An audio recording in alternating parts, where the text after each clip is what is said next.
We've used the oil of the coconut. Now let's use the flesh of the coconut. Alrighty. So, for our coconut balls, we start out with, shockingly, coconut flakes. And in addition to coconut flakes, we will use coconut oil. And in addition to coconut oil, powdered sugar, and chopped nuts, and a candy of choice. I'm using Skittles because I think they're colorful and I like them.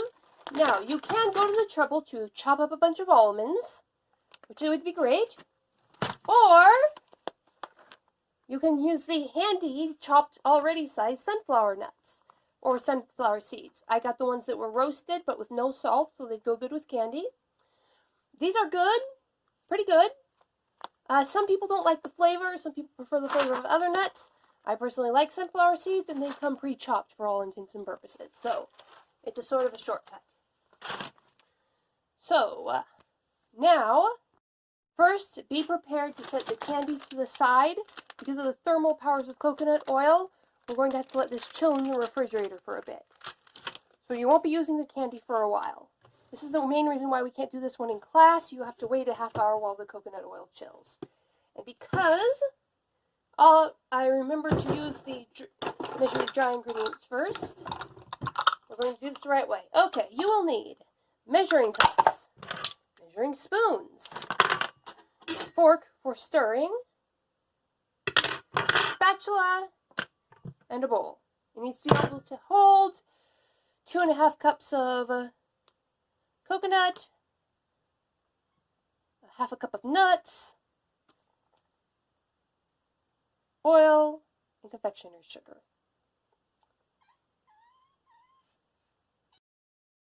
We start with 2.5 cups of coconut flakes.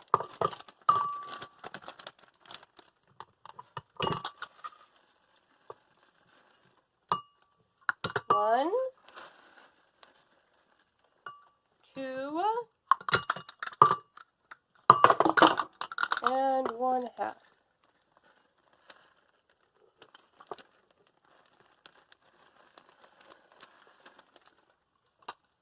Excellent. All right, now we need 1/2 of a cup of chopped nuts. And because I like them and because I am lazy, instead of chopping the nuts, I am going to use sunflower seeds. Now, technically the nuts are optional, but that is an option I prefer. Now we are going to use 2 tablespoons of powdered sugar. This is going to be fun. Opening a new bag of powdered sugar is always fun.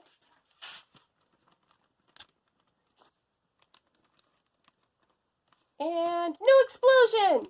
Yes! So, 2 tablespoons. Alright. 1 tablespoon.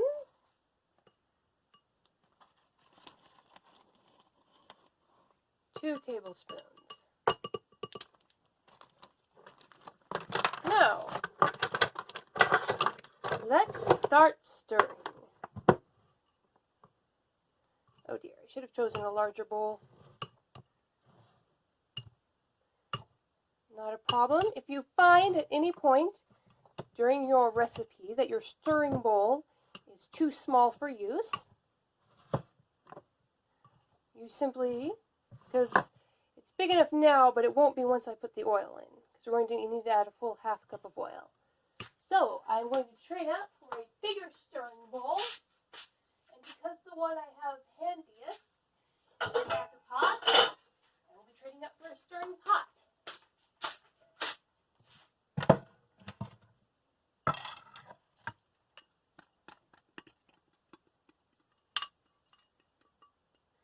Okay, now I can stir more freely.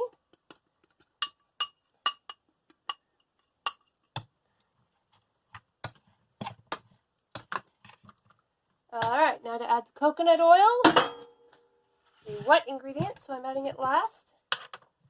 1/2 a cup of coconut oil.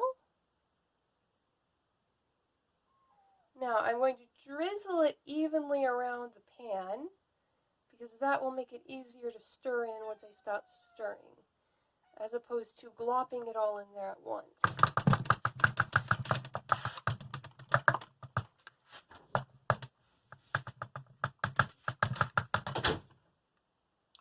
Okay. Now stir, stir, stir, stir, stir. Stir, stir, stir.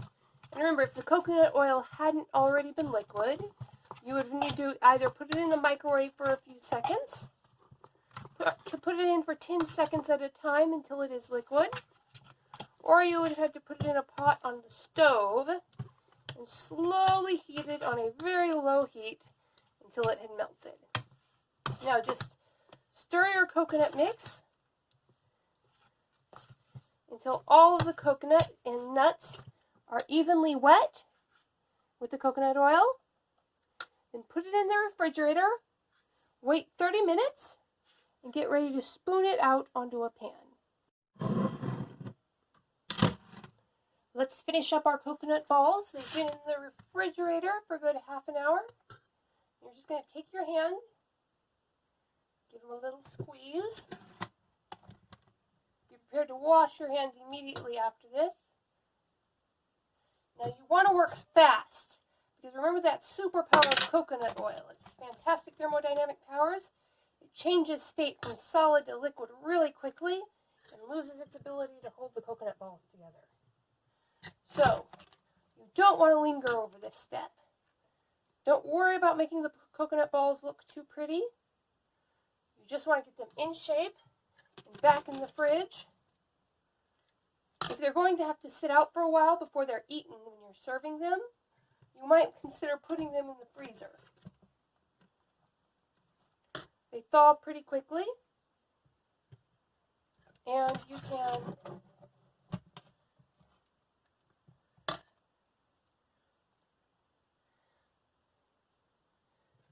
and because they're so soft and chewy, even frozen, they're not going to be very hard to chew.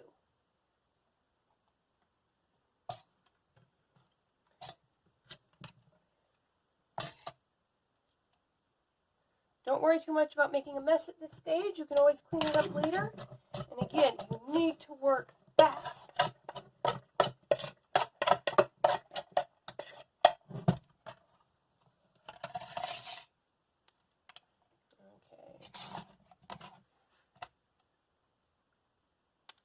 These are fairly large coconut balls.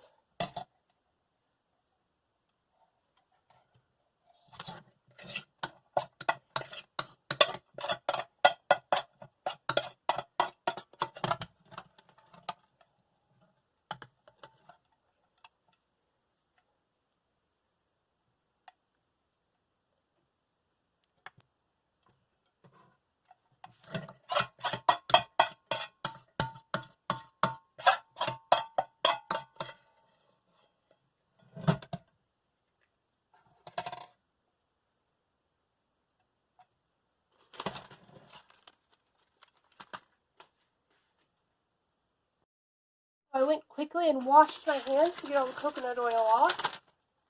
Now I'm just going to quickly add a little pop of color, put a Skittle on top of each coconut ball.